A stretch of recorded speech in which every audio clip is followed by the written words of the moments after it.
Thank you for visiting ChristopherMedia.net. If you're looking for COVID-19 testing, look into Quest, the lab that's processed over 25 million tests and counting. You can get the same test hospitals use without a doctor visit. Simply order online, select from drive-through or at-home options, and get results sent securely to your phone or computer. It's experience and accuracy you can trust from Quest, the largest medical testing lab in the country.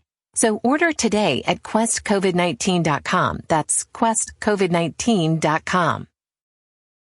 At Jewelers Mutual, we're a little obsessed with jewelry. Obsessed like auctioneers with talking fast. 50, we're going to sold. Pop stars with auto-tune. Yeah.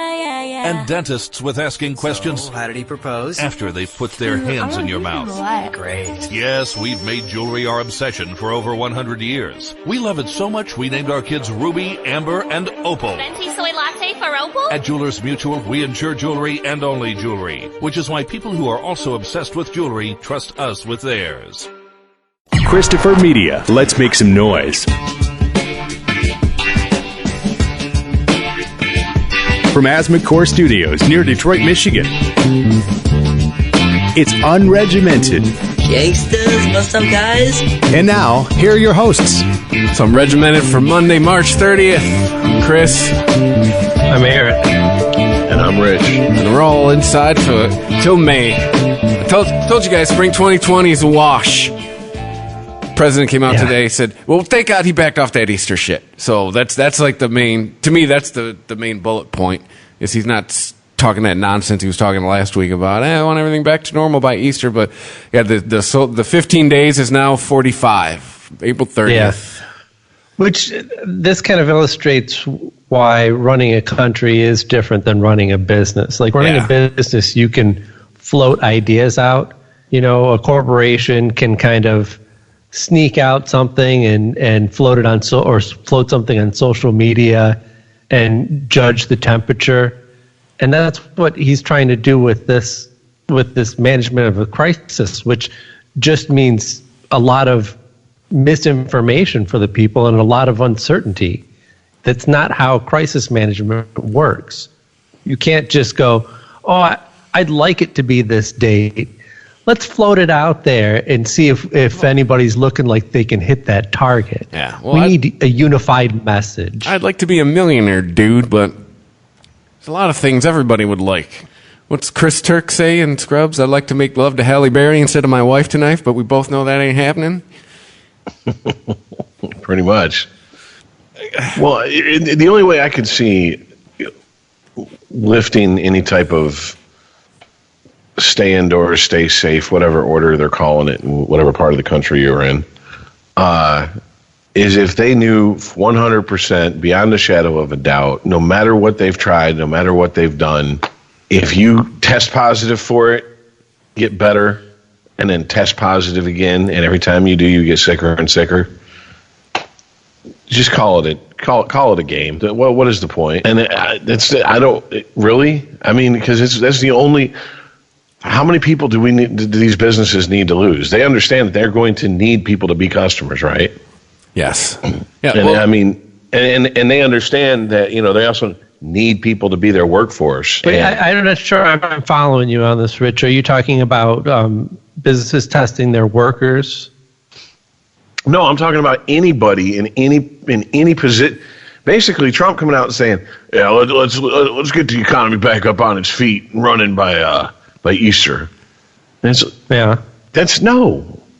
Unless it is, we are facing like literally like if you get it, you're going to keep getting it, and then eventually it's just going to, your immune system's gonna whoop its ass one final time, or you're going to die, and that's it, and that's all there is to it. Then I could see being like, fuck it, let's start the fucking economy back up as best we can. Most of us ain't gonna be here by the time the shit's over with. Oh, Rich is saying if it just runs rampant, it's never gonna go away. Fuck it, YOLO. That's what he's saying. If it comes to that, we can't go underground for fucking 2-3 years and try to rebuild society from there. Not any society that we've ever known. Oh man, not any economy that we've ever fucking known. Dude, we have a capitalist economy, and scientists will be all right. That was like what Glenn Beck and what was the one guy that was talking about? Nobody asked me if I'd be willing to sacrifice my life for the future of the U.S. economy. But Yeah, that's a false choice. We're not being presented with, it's not a situation where this disease is going to run its course no matter what we do.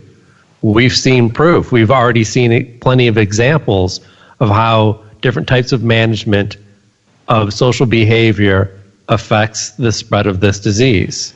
And two, this is where we're going to see the good side of privatized medicine. Let's be honest. This is where the rush to the marketplace is going to be a good thing. Like what that one test that's going to be put to production next week that can be done in 5 minutes instead of however long it takes now. This is where we're going to see the good side of this company's rush. Hey, someone's going to want to make all the money to cure this thing, and whatever. That's the good side of this. But the market, I don't know if I can agree with you on that, because in situations like this, I don't think it's going to be a question of how much money can we make. They're not developing a ventilator with the idea of how much money they can make off of it. Oh, they are. They're telling you they're not. They are. Sure. They're doing this because it is something that is desperately needed right now, regardless of the cost.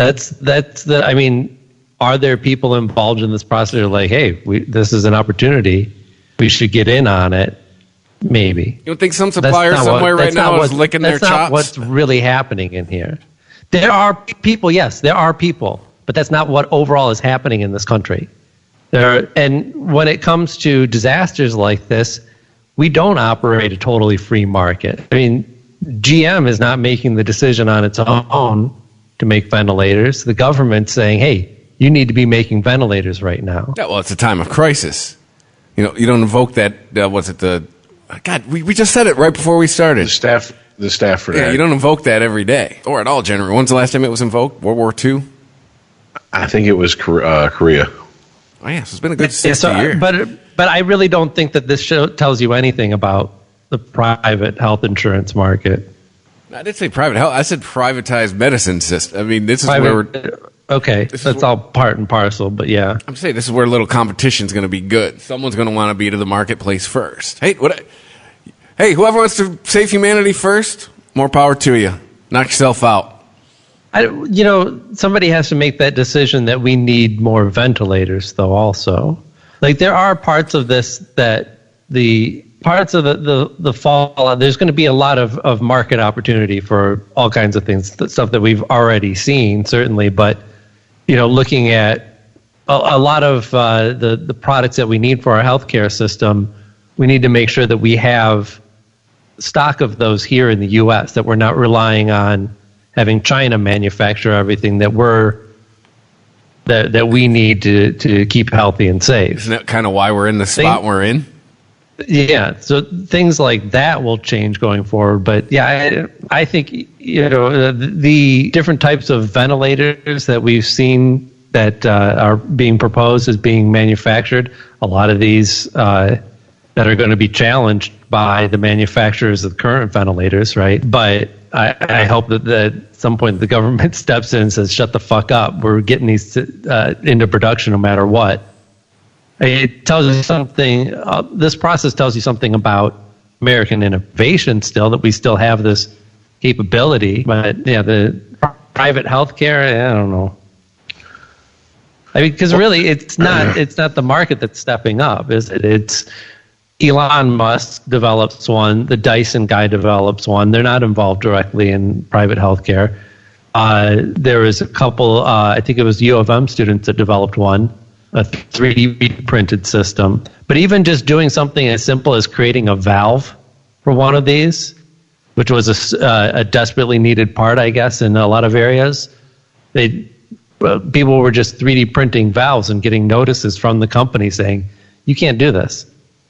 Yeah, because we're not getting our $11,000 per piece. Yeah, they're 3D printing them for cents, and the companies are sending them a cease and desist, going, no, and you owe us what didn't they even try to pull? You owe us $11,000 for each one you made. Like they even tried to pull that on them too. Well, that's why I thought Trump's response to GM, the way he phrased it, because like I said, as far as I know, all we have at this point is his side of the story. But I mean, he phrased it pretty much that no ifs, ands, or buts. We're not going to sit here. We're not going to negotiate. You're not going to try to get to to milk us like we got golden udders because we're the government. Playtime's over. Get in there and make these ventilators, and that's all we want to hear from you. And I'm like, good. If they have the capacity, and these places are sitting empty, but yet they're bringing in like Ford is bringing in volunteer employees. So, hey, are you desperate? You want to risk your life? Well, you can come in and collect a paycheck. Well, they might as well be risking their lives for something more than just fucking parts for trucks that we don't even know if they're going to be able to get rid of when we come out the other side of this. But we do know that a lot of people are going to fucking die because we don't have anywhere near the equipment we need to deal with this. There's plants that are just sitting there shut down, not even that could just be retooled, that aren't even operating. And that's what right I'm now. saying. And you know, a person I talked to is like, well, that's un-American for the government to step in and do that. I said, I understand that. It's un-American for GM not to offer. Yeah, you know it's un-American, letting us all die. I said, here's the deal. Back in the day, I don't even know if we do this anymore as a country or if the UN does it or whatever the fuck.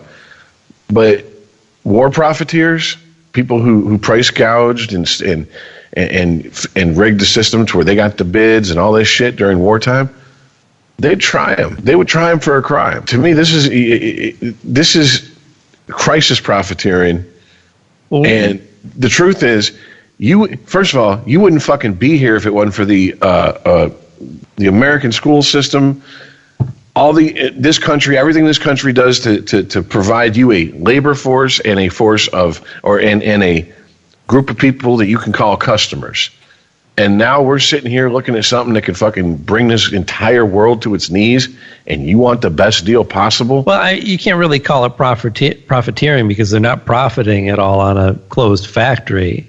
But I think it does come into consideration, and probably why GM has been silent on this issue is because I don't think that they're opposed to making ventilators, but they want to make ventilators for the right price and not do whatever the government tells them to. And ideally, this would have been a contingency that would have been written into this bill. If it wouldn't have hung up the process for another how many days or weeks, they would have written all this stuff in of, hey, if we're going to bail out the automotive industry, we expect certain things from the automotive industry back. Hey, that's the other thing. Directly related to this current crisis, not talking about some of the pork that they were trying to put in there about, fuel economy and green energy and all this shit. No, I'm right there with you, and I'm sorry, I don't really care at this point if that company gets pissed off and they're like, but we're only going to make. Are you going to make money? Sorry. You know what you're going to have after this? You're going to have customers to come buy your cars. You're going to have, all of that. Well, now we had to make you, so that's out the window. But all of that press that you would have gotten for, hey, we're going to start making it. I mean, that's incalculable for the people that are going to be left to buy your automobiles, and this is all over. Now you look like idiots. You could be running because the government had to make years. Yeah, talking about when America was in crisis, GM stepped in. Hey, remember when we made y'all ventilators? Yeah, worked extended hours to supply medical supplies to desperately needed all across. You could dine out on that shit forever for at least the next 50 years. At least the next 50 years, because we're in historical times. One person at an advertising agency with a halfway decent eye for a single picture becoming iconic, and the GM could be sitting on the new Rosie the Riveter. Yeah, dead serious. I mean, was it our times? But yeah.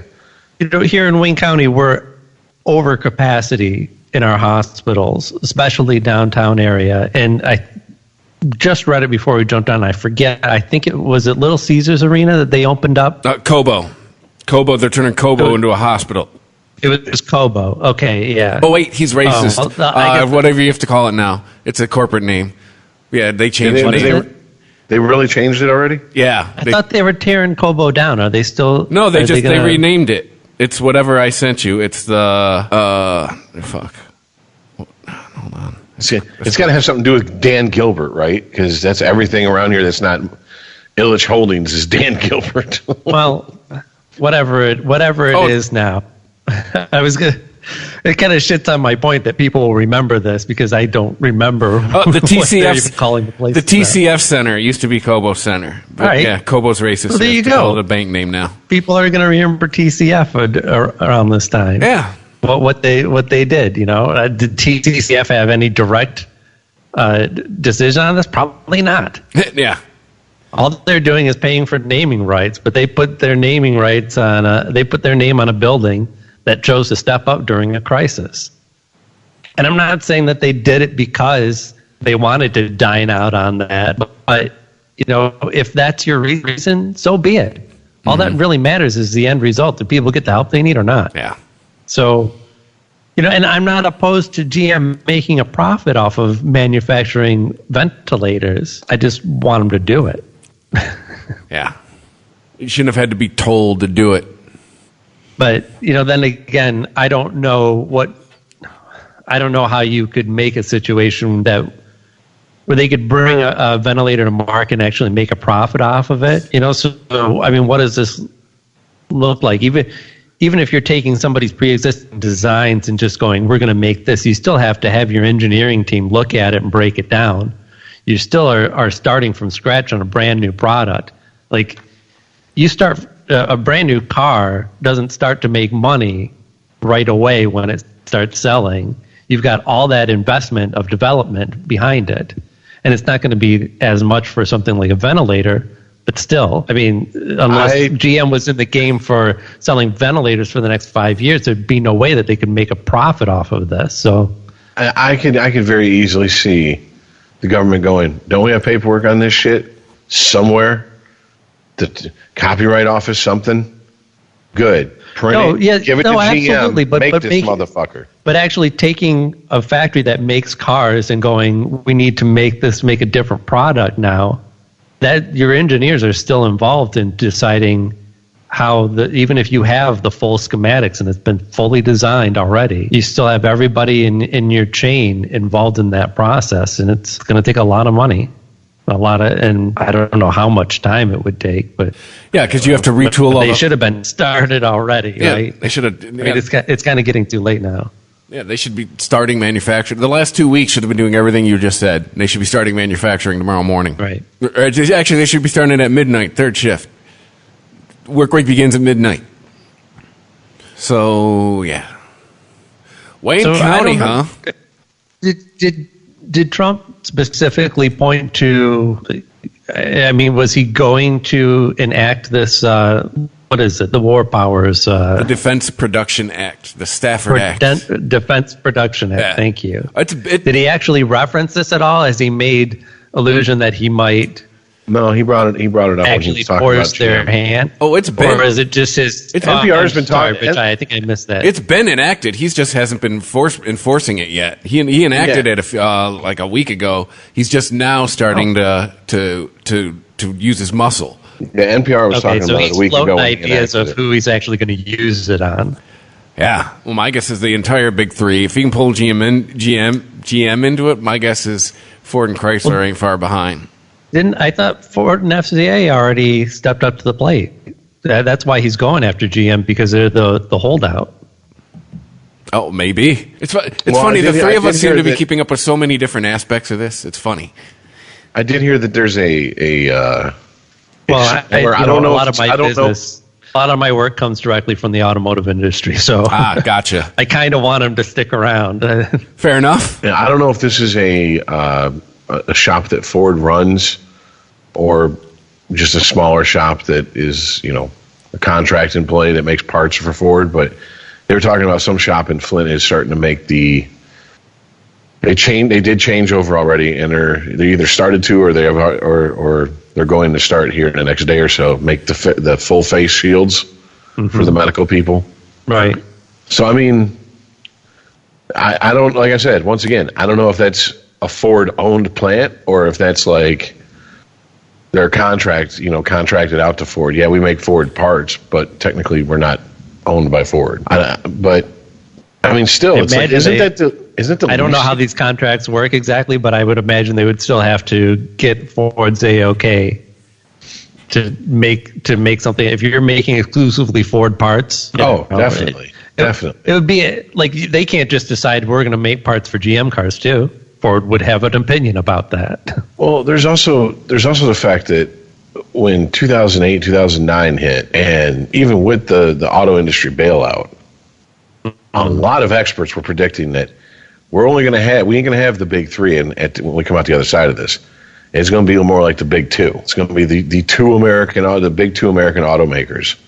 That's it. And by the skin of their teeth, that didn't happen. Right? GM. This time, it could happen. So, yeah, I'm sorry, Ford, GM. Maybe you do want to step up. Maybe you do want to hey, remember that time we did this for you, United States government? Hey, look what Chrysler's doing. Bunch of fucking Germans, bunch of Jerrys over there, a bunch of Krauts plotting on us. Get them out, let them fucking die. Help us out. It's just in their best interest. And that's why I said I got to take a grain of salt with what Trump said, because one is Trump. Yeah. And two, he could have called and GM could have been like, Mr. President, not a problem. When do we start? But he just got in his, He just wants to look tough. Is that what he kept saying? That he was tough? No, that's what he does, right? He just wants to look tough, like he was a tough talker. Like I picked up the phone and I told these guys what for. Blah, blah. Like that's a part of his personality.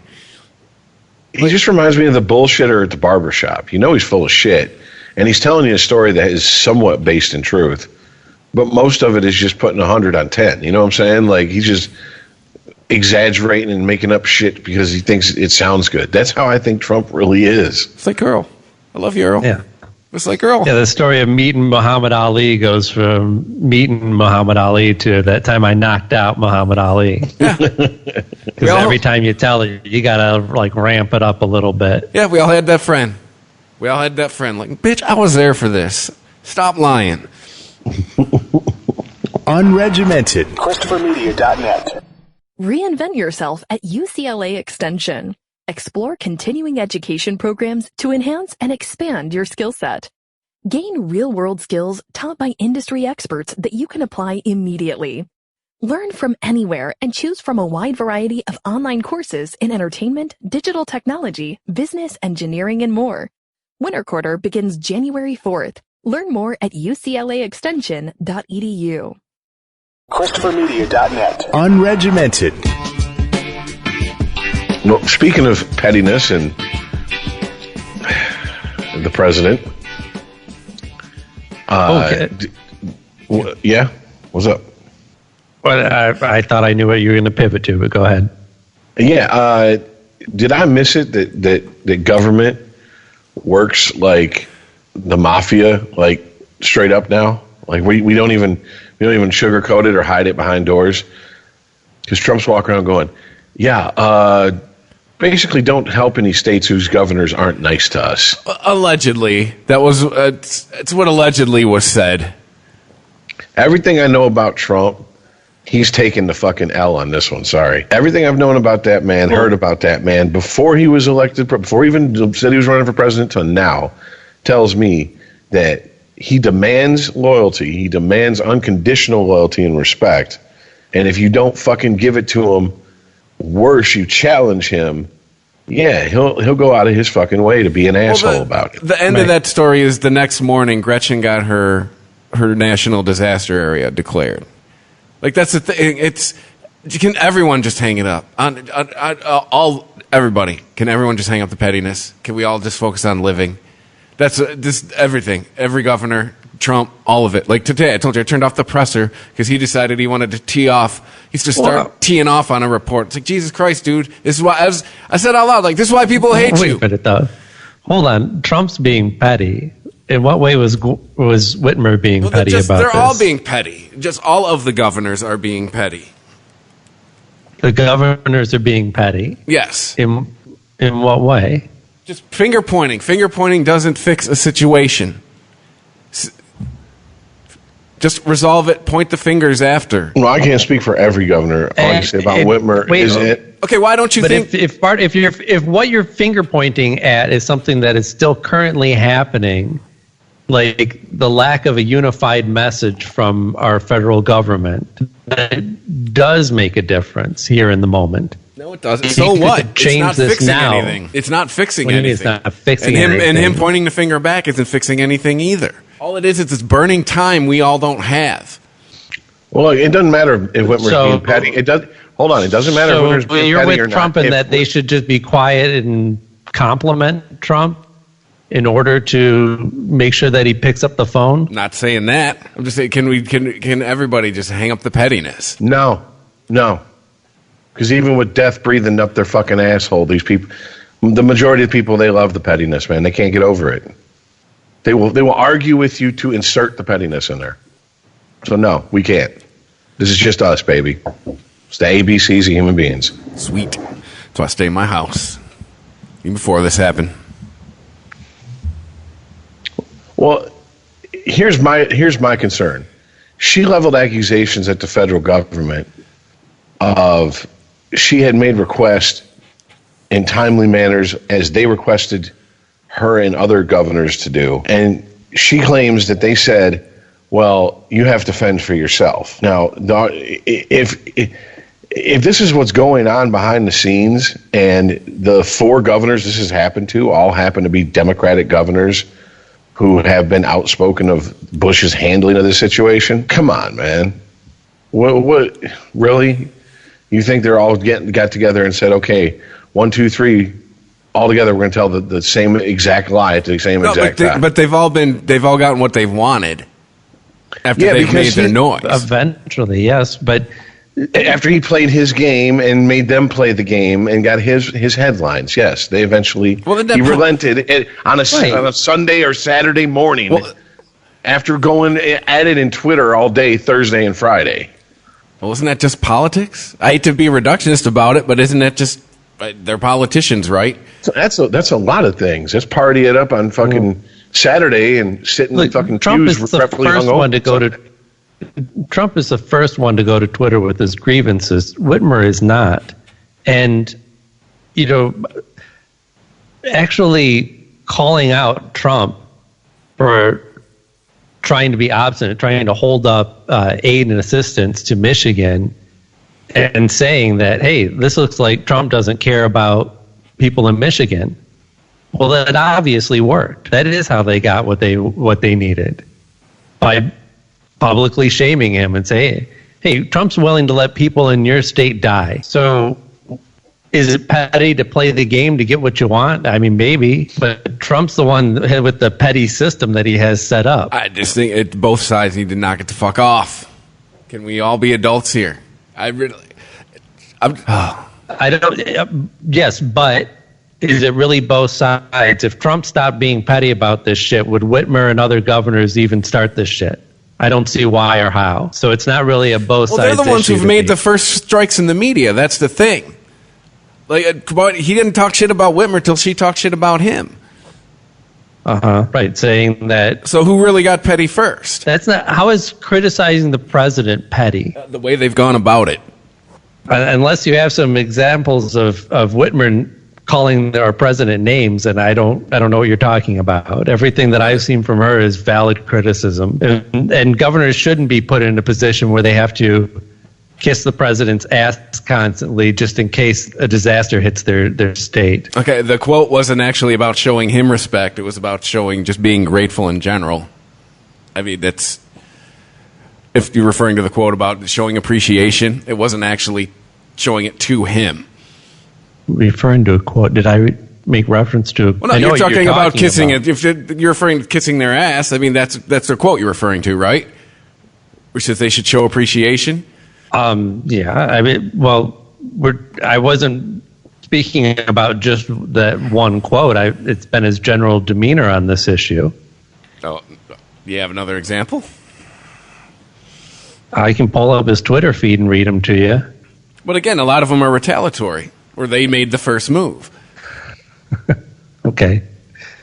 And their first move being critical of the president, which is something that they shouldn't do. Well, I guess my question is, did you go to the press first, or did you try? Because, quite honestly, Whitmer's been on both sides of it this week. They're not helping, or now I'm trying to get go to the press first. She went to the White House first and said, hey, I need some disaster I need some help, right? She didn't poll Twitter first to see if she should go, or do you think Trump's going to give us she has been on TV assistance? saying she's been on TV saying she's asked for help and hasn't gotten any.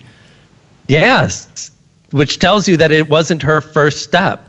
Her first step was to go directly to the White House. When she didn't get a response from the White House, she went to the press. What else would you expect her to do? Just twiddle her thumbs and wait for Trump to get over it? Maybe keep trying to work with the White House.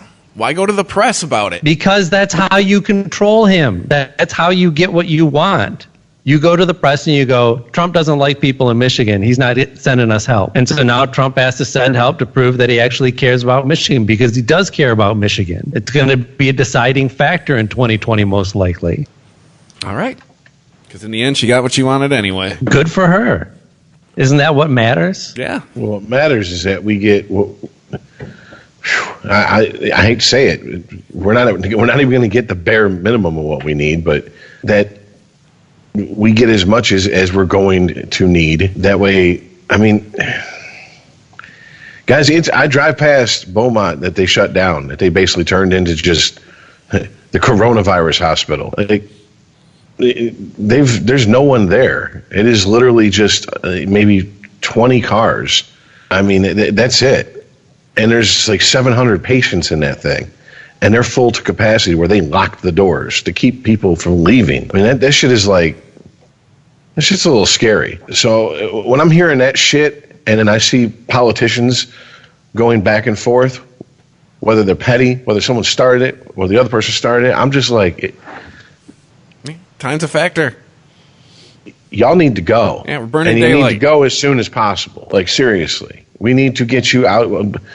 Anyone who wants to play that bullshit game in this type of situation, your political career needs to come to an abrupt end. Hey, by the way, is SmartBus still running? I know they shut DDOT down like a week ago. Is SmartBus still running?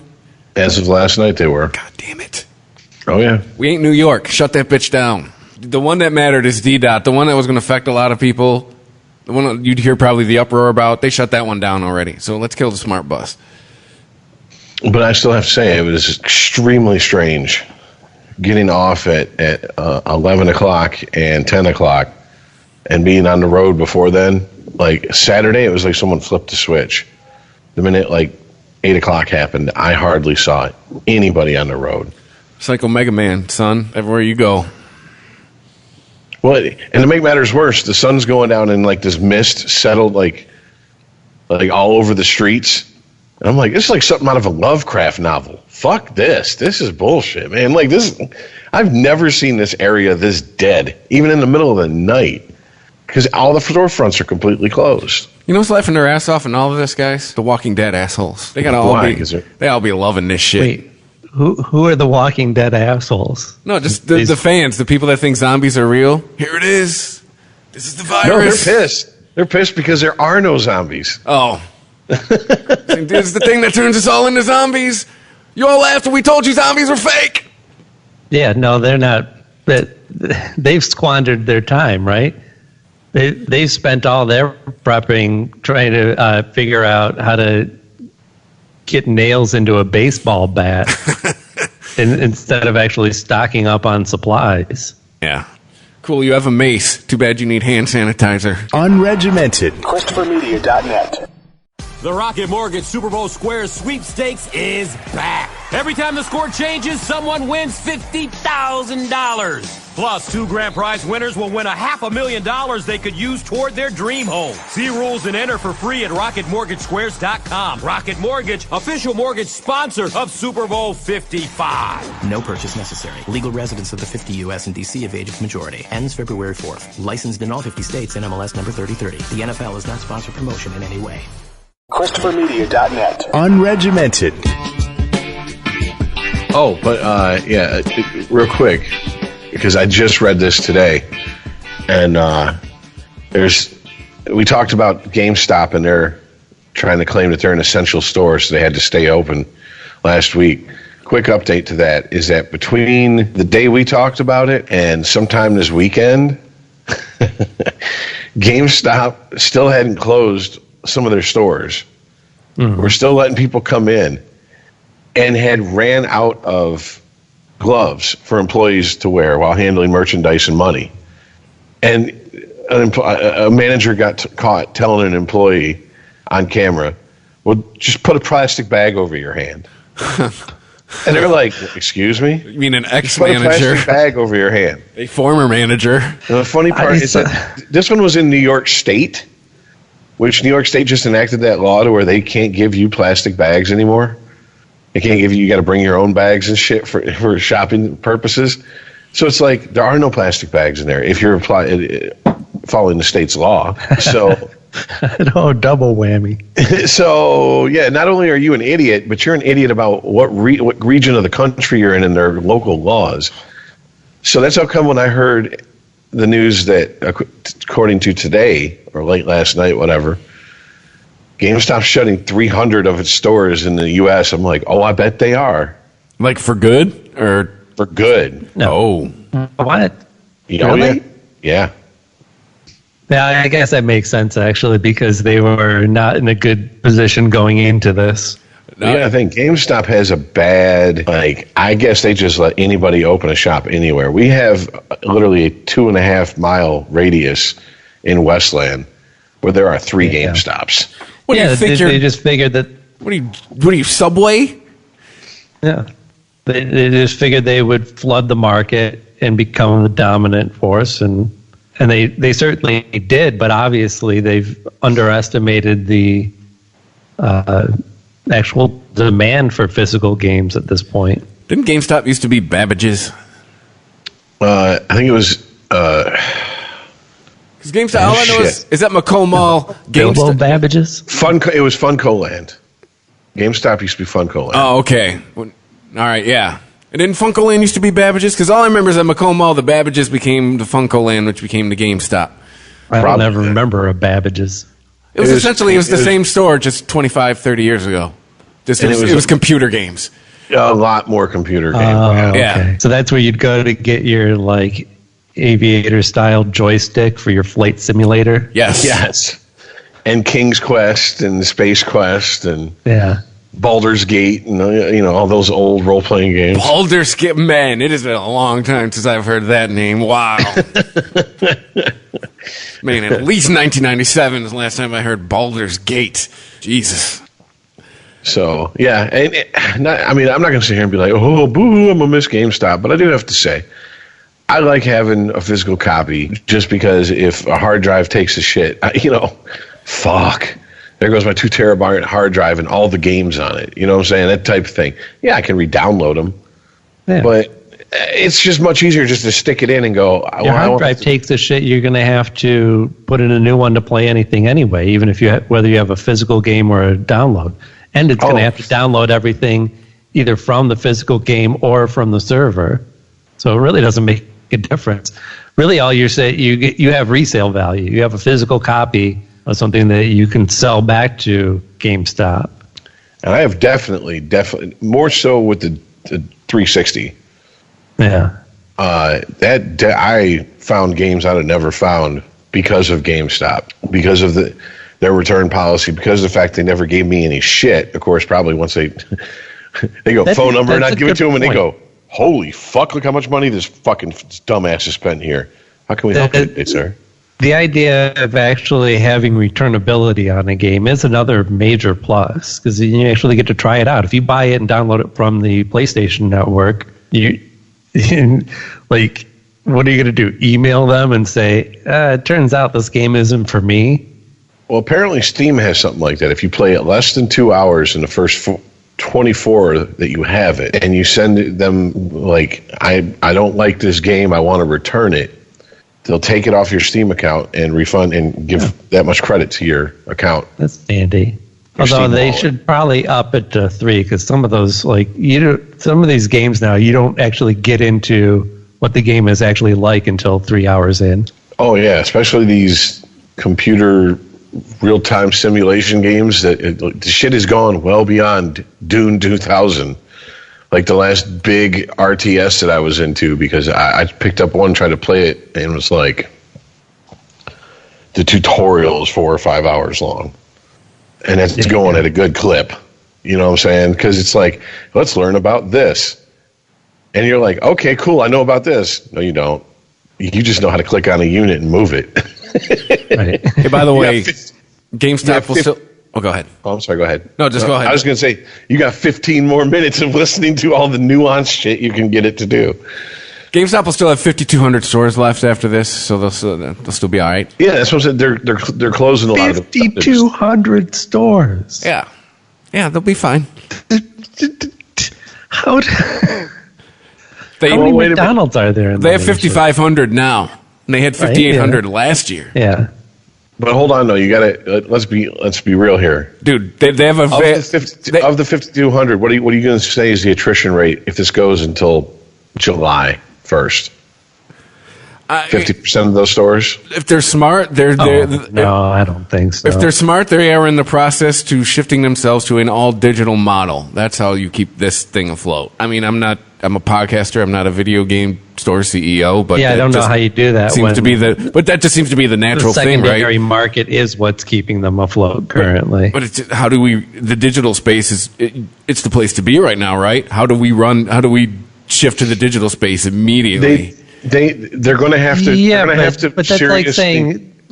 like saying Blockbuster should have shifted to a digital model. Only they should. Blockbuster doesn't own any digital content to distribute, and neither does GameStop. Well, neither did Netflix. Hold on the content distributors. Guys, I can tell digital model is coming directly from like Steam, like Rich was saying, directly from PlayStation and Xbox themselves. Mm-hmm. Okay, I can tell you how they could switch to focus on the digital side, the same way they did it with their used games shit, which is they're going to have to market towards lower income gamers, because all these systems require you to have a credit card, and if you don't have a credit card, then you have to go to a store, buy a physical prepaid card. You know what I'm saying? Take it home, put it in the code, get the money, then buy what you want on your system. So that's kids, poor people who've got garnished wages, don't have fucking accounts, et cetera, et cetera, et cetera. 5,200 stores ain't gonna. That's way too many to cover that type of fucking clientele. What's it, Aaron? If you say the secondary market for keeping them afloat, maybe they shift to an Amazon type model. You do. Where like you send us, you can sell us your old games, and then you can buy old games from us, and we send them to you in the mail. I'm just spitballing here. GameStop, you want to hire me? Get at me. Right. So they would tweak their business to be like Amazon and then go directly up against Amazon? Well, I mean, you have your niche, right? Used video games.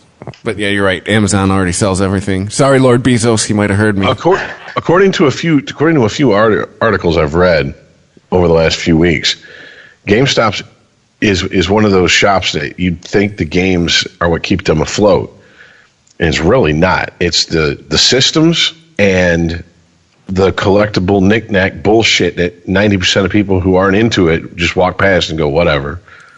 But the people who are into it are really into that shit. They come in there and buy a peg full of fucking Walking Dead characters. I don't know, shit like that. At $20 a pop, and then take them home and never open them. For the dudes you talked about when you said you stocked at Toys R Us. Well, you said a lot of this shit is not for kids. We're putting on the shelves for those dudes. Exactly. Yeah. So I mean, if that's the case, okay, you can probably keep some what kind of profit margin they have on those used games. You know what they buy it from you for, and how much they put it on the shelf for. So. I mean, they have huge markup and sell a lot of used games. Like, I don't know. I'd find it hard to believe that wasn't at least half of their business. Most games. I know that the new games have razor thin profit margins, so I know that they're not making a shit ton off of that. Well, too, you're thinking about, but Aaron, too, you're talking about something that in 10 years will probably, if they're making money off of it now, in 10 years they're not. I mean, think about UCD stores, right? 10, 15 years ago, they were fucking everywhere. Now, nope. You want to buy? You can't download it like everybody else. Well, look, what you know about torrents? Yeah, but we're not talking about 10 years. We're talking about what's happening with them right now and how they're losing money.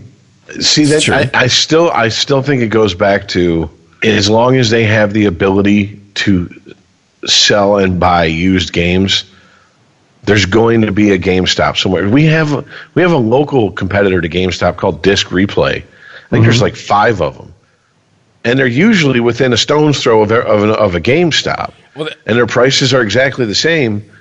But the difference is that they don't have all the fancy, eye-catching bullshit. But when you walk in there, you can go through everything from Atari 2600 tapes or games to the latest fucking games that just came out. Well, Rich, it sounds like you could answer this question. Is that what's keeping that place afloat now? Because it can't be used CDs anymore. It's got to be used video games. Disc Replay? Oh, definitely. Dude, Disc Replay, it's like you walk in. I've walked in, it's been just 4 bins, like 8x8 bins of used CDs, and it's like, $5 for $1. I'm like, God damn. And I'm like, yeah, because a CD isn't collectible. An N64 game is. Yeah, exactly. And no, if you got the Pulse box set that blinks, like I used to, I'm sure it's probably sitting somewhere up on a shelf, I'm sure 10 or 15 years ago, they probably sold that bitch. Yeah, cool. We'll give you some money for it. We'll resell it. Now, no. Like, again, you don't know about packets? What's wrong with you? Well, yeah, GameStop. A lot of people bitch about GameStop, and I'm like, okay, but you're bitching because you buy the wrong games. If you're a sports fan, you can never expect to get any return on any sports game you buy brand new. Whatever you paid for it, you might as well just look at it as that's literally what you paid for it, and you're not going to be able to trade it in for anything. Because even if you do it before the next year's game comes out, you're going to get like $5 tops. And if you're a sports person and you're a sports gamer, you know this every year. That's the price you pay for if you want the game on the day it's released. They come out with a new release every year, so it's not like, Spider-Man's 2 years old and still sells for $20. Yep. Because nothing's replaced it. Yeah. And I was just about to say, when I got my Xbox One, when I bought it, they were like, you can buy 2 games, get one of same or, lesser value free. Mm-hmm. And I bought Grand Theft Auto 5. That had been out for 3-4 years at that point. Yeah. But it came out for the previous system, and they were like, it was still $30. And when I traded it in, I got $22 for it. And I traded it in 2 years later. And I was like, $22 for this fucking game? He goes, yeah, and I had Diablo 3 for the PS4. He goes, and this one's $30 trade in. I'm like, these games are fucking 5-6 years old. He goes, they still sell. Yeah. Like, we still have brand new ones. Like, shit. Wow. Okay. I mean, so it's when people go, well, I walked in and bought $300 worth of games and walked around and tried to trade them in and only got like $50 back. Yeah, they're not that bad. It's like, but whatever. Like, I ain't got to worry about it. I think their business model on the used end actually makes a lot of sense. They pay you a fairly good value for a used game, and with games, I understand why the used is only a little bit less than a new one, because what are you really paying for? You're getting everything that you would get out of the new one. It's not like you're going to put it in and go, boy, they really ran roughshod over this copy. These graphics look all worn out. Well, because the game just works. Because of GameStop's used game situation, that's what forced gaming companies to start adding DLC. Right. Because, boom, okay, we're going to sell it for $60. Here, you get the full game. Wait a minute, they're reselling this game 5-6 times for $40-$45. Shit. How do we get it on that? Give them, you want this. If you buy it, you get the original game plus the downloadable content. And once you put the code in, that code, it's dead. You could put it back in the game and give it to your friend, and he can't get shit with it. Oh yeah, right. And I mean these DLCs are going up, man. I mean, like some of them are like season pass $50. Yeah, I think you get to decide how much you want to buy into this game. If you really love the game and you want to play everything and you're a super fan, then you're going to get all the DLC. If you just thought it was a cool story and then you moved on, then you just have your initial investment.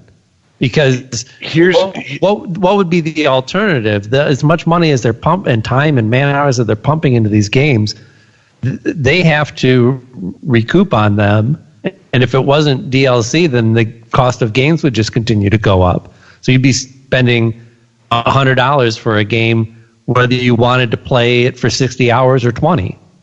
The problem isn't what's the answer to the situation. The problem is that they come up with a pretty ingenious answer, but then they got even more greedy and was like, now how do we wring a constant paycheck out of a game that's been out for 2, 3 years, 4 years? Instead of doing one $50, you get 6 pieces of DLC the day they come out. They automatically download. You can play them that day. We're going to have seasons, and seasons are like $15 to $20, $25. There's 4 of them a year. So if you want your game to be up to date, you have to 4 times a year fork over, roughly $80. That's a little unfair. It's not about it's not like your game becomes unplayable if you don't get the latest seasons. It's not about being up to date. It's just about getting. And it's no different than saying, "Hey, did you like season 1 of Better Call Saul? Well, we've got another season, and you can buy that." It doesn't mean that because I watched and spent $20 on Better Call Saul season 1 that I have to now watch 2. If I liked 1 enough, I will spend more money and watch 2. Okay, but if I'm selling you season 1, the exact same, or season 2 is season 1, okay, and I'm overdubbing other people's voices with new dialogue. Hold on, let me finish, damn it. I get Jesus, you've jumped in, and I've been like, okay, I want you to get your say in. Let me get mine in. You'd be like, this is season 1 with some bullshit overdubbed voices. If it's new content, I have no problem paying for it.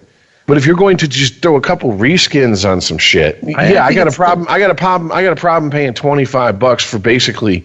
Ooh, we clicked we changed 2 lines of code, and there it is. It's worth $25 a month, 4 times a year. No, Rich, it's not. They're not planning on a consumer like you. They're planning on an idiot that will give them $25 every time. And I mean, the ones that fall for it, that's on them. You know what I'm saying? But here's the problem. Here's where my problem starts.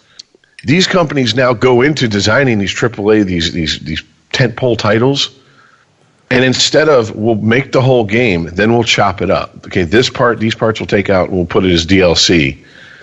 But they're doing it from a completed product. Now they're just getting the game done for release. The day it releases, there's usually a release day patch that's like 5 to 10 gigs. Hey, the game, most games sell for 30 gigs, 40 gigs. I'm bringing it up again. It's hard to admit, when you say it out loud. You guys we're out of the demo, man. They're not aiming at you anymore. That's for the video games. I mean, we're the first generation of gamers, let's be honest, but they're not aiming at us anymore.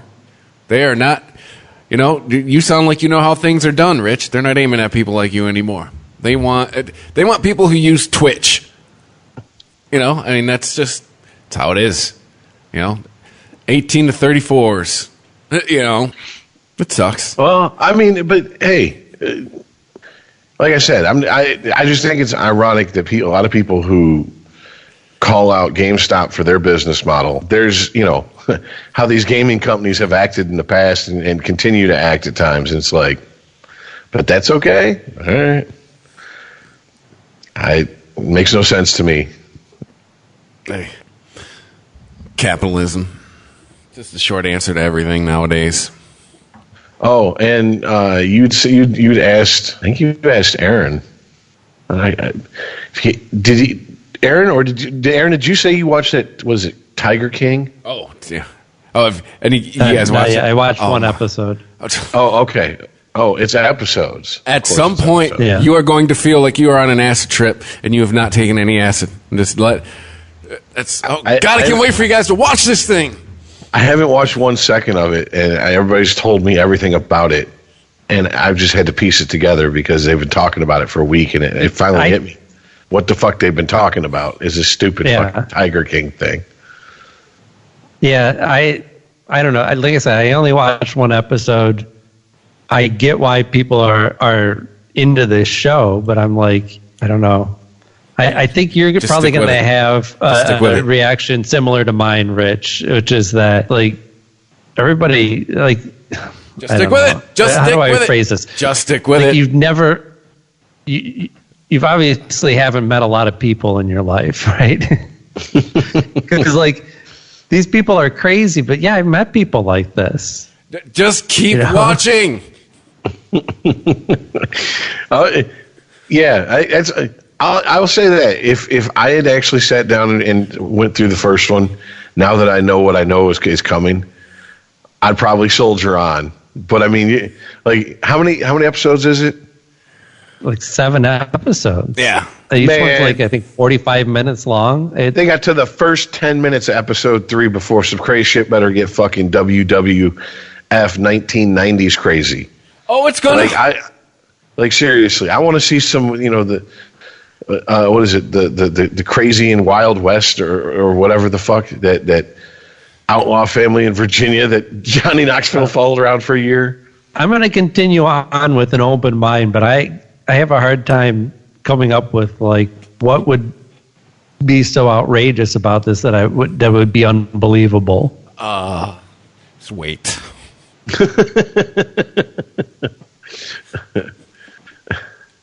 Just wait. There's so many things. Oh my god, there's so many things I can't say because they would just spoil it. Well, we'll talk about it once we've caught up. Oh man, it's you will be entertained. You will be entertained. Oh, the first episode was entertaining. Like the general reaction so far, like across the board, people I know that don't even know each other is just wow. All right, it's like a car crash. You have to keep watching. Like what the fuck? Yes, Netflix, keep going. Don't stop. But yeah, it's entertaining to say the least. Yeah, and like I said, I know what's coming. I just don't know all the context necessarily, and I'm just like, this is ridiculous. But all right, whatever. I can't even. Okay. It's possibly the most Florida thing you'll ever see. It is in Florida. Yeah, Florida and Oklahoma. Shocking. Oh God. That's what I'm saying. It splits. Is there a trail of bodies between those two states when they moved? I can't answer that. Okay, all right. We beat this bit to the ground. All right. Well, thanks everybody for listening. We picked up some new listeners and old listeners. Hey, you're the OGs, so you were here first. So whatever that's worth to you. But we are on Twitter at UnregimentedPod. You can email unregimented@ChristopherMedia.net. I believe went and activated it, made sure it worked. Stand by. Our Instagram is at Unregimented. We are on Apple Podcasts, Spotify, Google Podcasts, iHeartRadio, Spreaker.com, ChristopherMedia.net, Stitcher, all those places.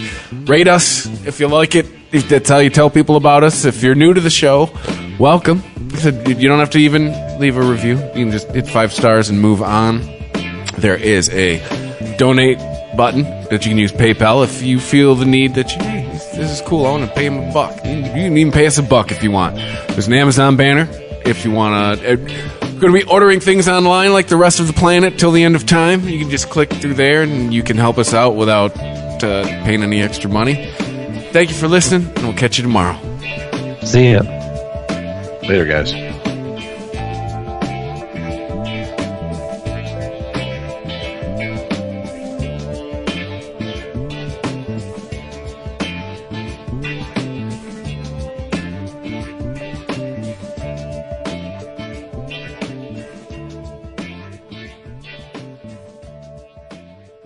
Unregimented. ChristopherMedia.net. ChristopherMedia.net. If you like this show, please tell a friend. Please make sure to rate and comment on all your favorite Christopher Media shows. Please follow us on Twitter and like and share us on Facebook. You can subscribe to all ChristopherMedia.net shows for free on ChristopherMedia.net. Thank you for listening, and thank you for visiting ChristopherMedia.net. for visiting ChristopherMedia.net.